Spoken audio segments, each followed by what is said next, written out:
Il est vulgaire et grossier, celui qui pense qu'on n'est fait que de chair, de tissu, de liquide, de structure osseuse. Ou alors, s'il n'est pas vulgaire et grossier, il est insensible. Ce qui nous fait vivre, c'est ressentir des choses. Ce qui nous stimule, c'est faire les choses. Pas faire les choses physiquement. Faire les choses pour le cœur, par le cœur, pour les sentiments, pour les émotions. Et donc l'appréhension du corps humain doit se faire, avant tout, à travers ce prisme-là. Subtil, extrasensoriel.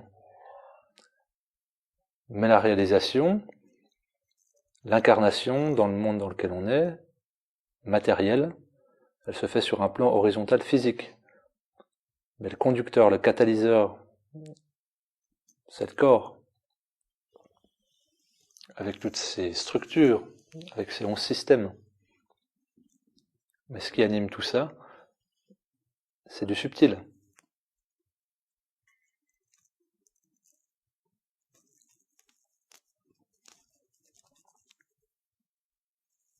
On est parcouru en permanence de flux énergétiques. Quand je dis on, quand je dis nous, ce sont les minéraux, ce sont les végétaux, ce sont les animaux, et ce sont nous les humains. Sans distinction. Puisqu'issus de la même forme de création. Voisins à chaque étape. Donc si on repart dans l'essence, quand on est dans le questionnement, quand on est dans le doute, quand on est dans la faillite, quand on est dans la perte, quand on est dans la ruine, elle doit se faire dans cette définition-là. Essentielle.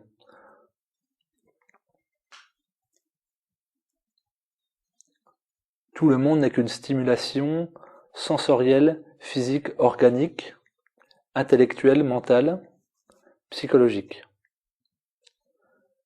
C'est-à-dire en dehors du champ d'une forme de réalité. Qu'est-ce qui nous permet d'accéder à cette réalité ? La disponibilité. Et la disponibilité à quoi ? À nous-mêmes et à l'instant. Nos vies sont organisées pour qu'on ne soit pas dans l'instant. Qu'on ait des remords sur le passé, qu'on ait des ruminations sur ce qu'on a fait, des regrets, des remords, qui ont généré des anxiétés, des peurs, des limitations, des blocages, qui nous empêchent de vivre dans l'instant présent. Et vu qu'on est déséquilibré, on va appréhender le futur avec difficulté, avec appréhension, avec doute, avec peur.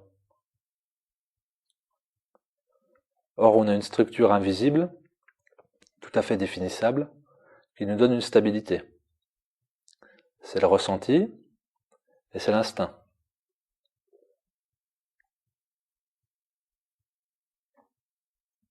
Ce qu'on envie aux animaux ne nous est pas étranger, ne nous est pas interdit. Et c'est pas un continent inexploré. C'est simplement quelque chose qu'on a perdu, et pas avec le temps, simplement avec nous-mêmes. Il suffit juste de le recontacter.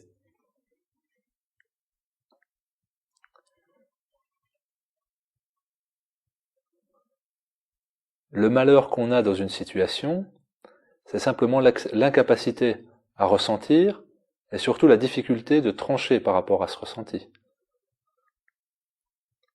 Le doute, au fond, n'existe pas. Quand on se pose une question, on a déjà la réponse. La douleur par rapport à une question, c'est la résistance qu'on met, l'obstruction qu'on élabore mentalement pour ne pas accepter la réponse. On sait exactement qui on est et on sait exactement ce qu'on a à faire. Quel est le champ d'influence qu'on va laisser à l'extérieur ? À l'autre, avec un grand A. À la famille. À la société. À notre culture. Toutes des choses qui sont complètement malléables, variables dans le temps. La famille d'hier n'est pas celle de demain. La société dans laquelle on vit aujourd'hui ne sera pas celle de demain. Et la culture dans laquelle on baigne aujourd'hui est différente de celle d'hier. Or, il y a quelque chose de permanent, c'est notre ressenti, notre structure. La plupart des faillites psychologiques, émotionnelles et des douleurs physiques viennent de cette rupture, de communion avec nous-mêmes. On a des antennes partout, dans les mains, dans les yeux, dans les pieds, pour être relié à ce qui est essentiel, ce qui ne trompe pas, ce qui ne ment pas, ce qui ne fait pas douter.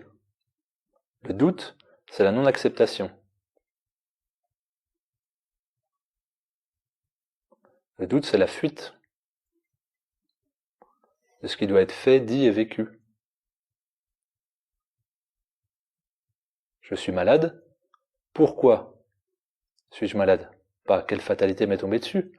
Pourquoi ai-je décidé de déclencher cette maladie générée parce que je n'ai pas su m'écouter suffisamment?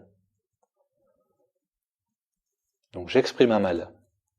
Je dis un mal pour que rationnellement, je vienne comprendre. Et le mal grandira tant que je n'entendrai pas la question que je me pose. Je ne suis pas victime. Je reste entièrement en communion avec moi-même. Et si je suis victime, je suis bourreau.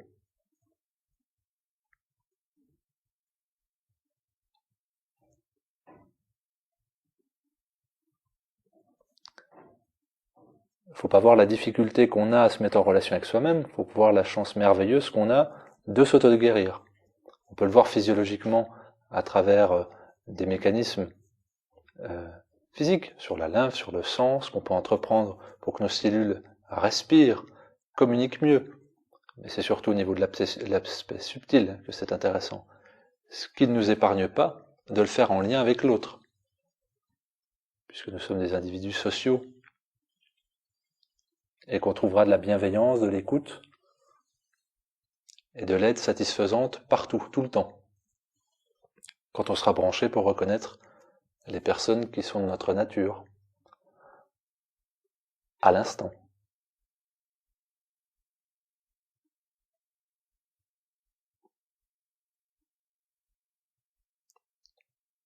Souvent, tout cela, ça doit être précédé d'un travail de déconstruction, pour se réélaborer.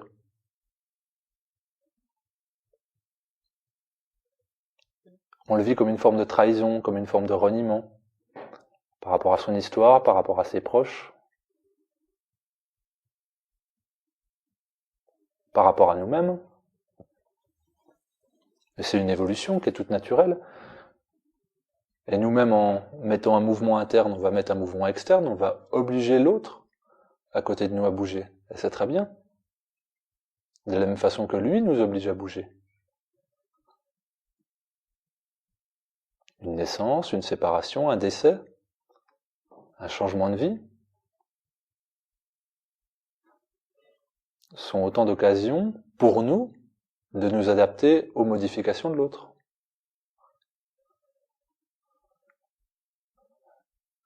Ce ne sont pas des contraintes, ce sont des opportunités.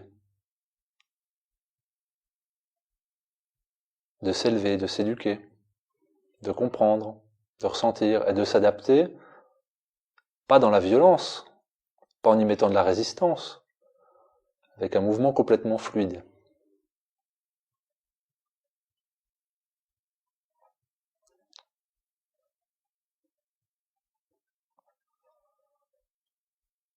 On capte les douleurs de la vie parce qu'on ne les laisse pas ou nous traverser ou nous passer à côté.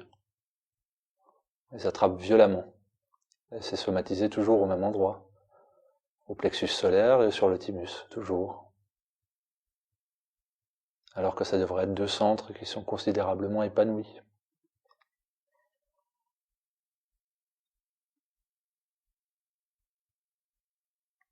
L'angoisse serre, opprime, compresse, comprime,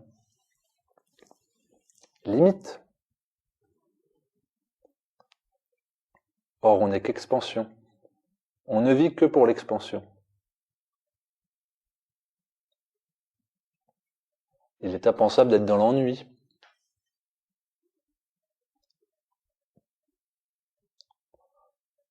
On peut être dans la légère indolence parfois.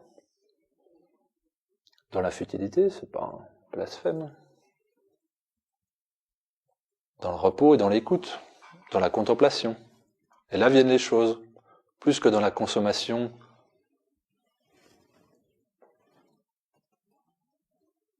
de données, de savoir, d'apprentissage.